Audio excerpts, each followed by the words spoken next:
Hello guys, I am back. And if you've been wondering why I haven't posted in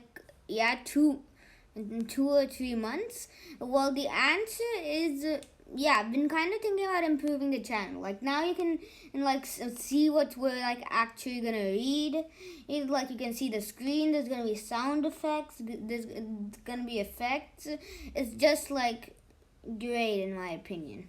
Smash that like button, make sure it's blue or white or whatever color it goes on your thing, and subscribe to the channel if you're new, and even if you didn't subscribe, still subscribe, and put all notifications on so then you can know whenever I upload a new video.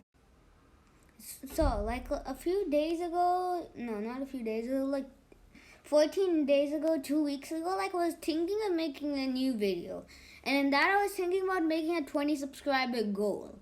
But I can't make that 20 subscriber goal because as you see here, I already have 23 subscribers.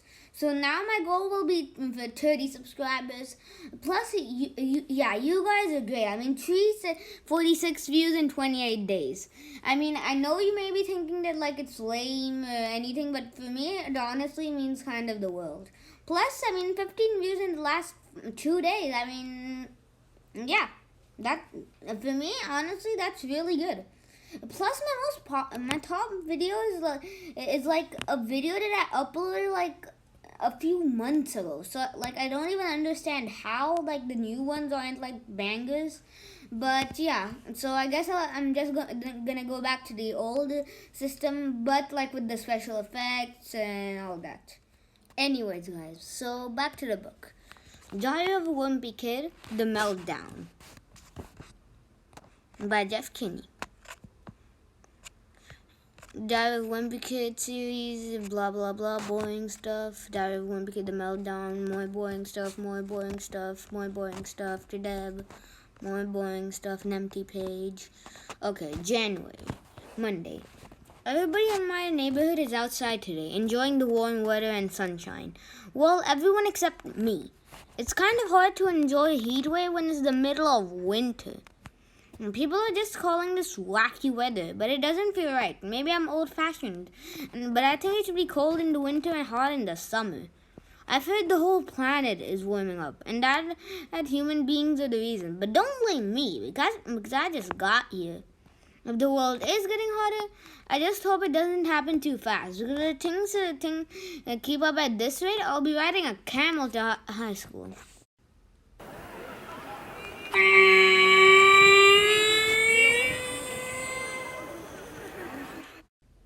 They say the ice caps are melting and the sea is rising. So I've been trying to convince Mom and Dad to buy a house higher up on our hill, but they don't seem all that concerned. It kind of makes me nervous that I'm the only one in my family worried about this stuff, because if we don't do something about the situation soon, we're gonna wish we did. Same with me, Greg. Same with me. It's not just the rising sea levels. I'm nervous about. Wait, it's not just the rising sea levels I'm nervous about. Those ice caps have been around for millions of years, and there could be things buried inside of them that should stay that way. Crack, sploosh. I saw a movie about a caveman who got frozen in ice, and when melted thousands of years later, he was still alive. I don't know if that kind of thing can actually happen in real life, but if there are unfrozen cavemen walking around these days, the night janitor at my school might be one of them. Splop. If we do figure out a way to get out of this climate mess, it's probably going to be someone from my generation who solved it. That's why I'm always nice to the smart kids, because they're the ones who are going to shave our butts. Nerd shove. Whatever the answer is, I guarantee you technology is going to be the key. Grown-ups are always saying that too much technology is bad for kids, but I say the more, the better. In fact, as soon as I can afford one of those high-tech toilets that learns all your habits, I'm gonna get the most expensive model. Hello, Gregory. I've been waiting for you. Seat warming. What? Some people worry that one day we'll lose control of our technology and the robots will take over. Well, if that happens, I'm gonna make sure I'm on their side. I've actually been preparing for when robots take over by sucking it up to the appliances in my house. You're looking good today. Did you just get cleaned? And so when there's a giant robot slash human war in the future, I'll be patting myself on the back for thinking ahead. Yeah, my crew is gonna save you, dude. We get it. My brother Roderick says that in the future, people will have robot body parts and we'll all be cyborgs. Well, I hope I don't have to wait too long for that because if I could buy myself a pair of robot legs, I could get a half hour extra sleep each morning. Where? I guess we don't really know what's gonna happen in the future, and you could drive yourself crazy worrying about it. Even if we solve all the problems we have right now, some new thing will come along, and then we'll have to deal with that. I've read that's what happened with the dinosaurs. They were riding high for a couple 100 million years, and then an asteroid came and wiped them out. Look at the T-Rex. I mean, he's just like, come at me, bro. Come at me. What's really crazy is that the cockroaches were around back then and somehow they survived. And they'll probably be here long after we're gone too. Personally, I think cockroaches are disgusting. But there must be something they're doing right. It's smack. Speaking of survival, right now I'm just trying to get through middle school. And the last few days haven't been all that great. Even though it's warm outside, the thermostat in the school still thinks it's winter. So the furnace is on full blast all day, which makes it hard to concentrate in class. And it's worse in the cafeteria because there aren't any windows open, so you can't get fresh air. The heat has been frying my brain. I've been forgetting when my school assignments are due. I forgot a really big one today, which was my country project for the international showcase. Back in November, everyone had to pick a country report to do. I picked Italy because I'm a huge pizza fan. But it turns out Italy was a really popular choice. So my social studies teacher had to do a random drawing to decide who got it. And she chose Dennis Tracton, which isn't fair because he's lactose intolerant and can't even eat cheese. Whoa! So the teacher assigned me Malta, which I didn't even know was a country.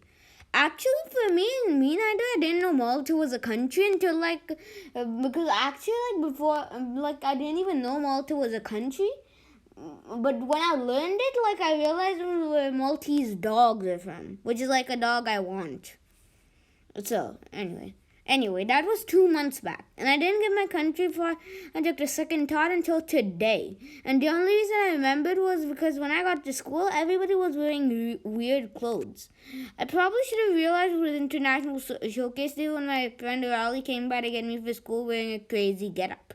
But he's always doing strange stuff, so I barely even noticed. In homeroom, I took a look at Raleigh's project to see how much work was involved, and that's when I started to panic. His report looked like it took a ton of time, and it was pretty obvious his parents helped him with it. Of course, Raleigh has actually been to the country he got assigned, so I'm sure that made it a lot easier for him. Gilead, England. Location, climate, history, transportation, money, report, I asked Rolly to be a pal and switch countries with me, but he's kind of selfish and he wouldn't go for it. Bruh, who would literally switch countries with you after they did a truckload of work on it? Anyway, so that meant I was on my own. And I only had a few hours to do my whole project from scratch. And I didn't know where I was going to find a trifold this late in the game. That's when I remembered that I had a trifold in my locker. I had started my country project the day after it was assigned so I could get ahead of things for it once. But when I pulled it out to see how far I had gotten, I was pretty disappointed. Mysterious Mall. Wow, I never knew mall was mysterious. I thought malls were places where you shop. I never knew malls were mysterious. Anyway, so this project was 50% of my social studies grades, and I was pretty desperate. I tried getting help from my classmates, but all that did was remind me I need to get some smarter friends. Any of you guys know where Malta is? But I stay indoors for recess to work on my project. I didn't have time to go down to the library for research, so I had to do a lot of guessing. The only thing I felt pretty sure was that Malta was near Russia, but I was pretty shaky on everything else. Location, somewhere near Russia. Transportation, horse, car, foot. Mysterious Malta. Climate is sunny and rainy. Currency, coin, bottle caps, and paper clips. Malta, facts. Malta has the same number of letters as fudge. Whoa, really? Oh, good to know. No United States presidents were born in Malta. Once I finished filling out my trifold, I started working on other stuff. We're supposed to wear our country's traditional dress on the international showcase. So on the way to lunch, I picked out some clothes from the lost and found in the front of the principal's office. Luckily, there were a few decent items in the box, and I put together an outfit that looked pretty convincing. Everyone was supposed to bring in a traditional meal, too. At lunch, I bought in as many items as I could afford, and I chose something that seemed like it might have come from another country. A hot dog and asparagus wrapped in a meatloaf, and the asparagus are guarding the hot dogs. The hot dog. Anyways, the international showcase was during the last period, and when I set up my project in the gym, I was actually feeling pretty good about things, but I wish I'd gotten assigned to a country where they wore lighter clothes, because the furnace was still on full blast. The heat was getting to some other kids too, and tempers were starting to flare. At one point, Brazil and Bulgaria got in a fight over table space, and the teacher had to come and break it up. Kids came from the elementary school to check out our projects and ask questions.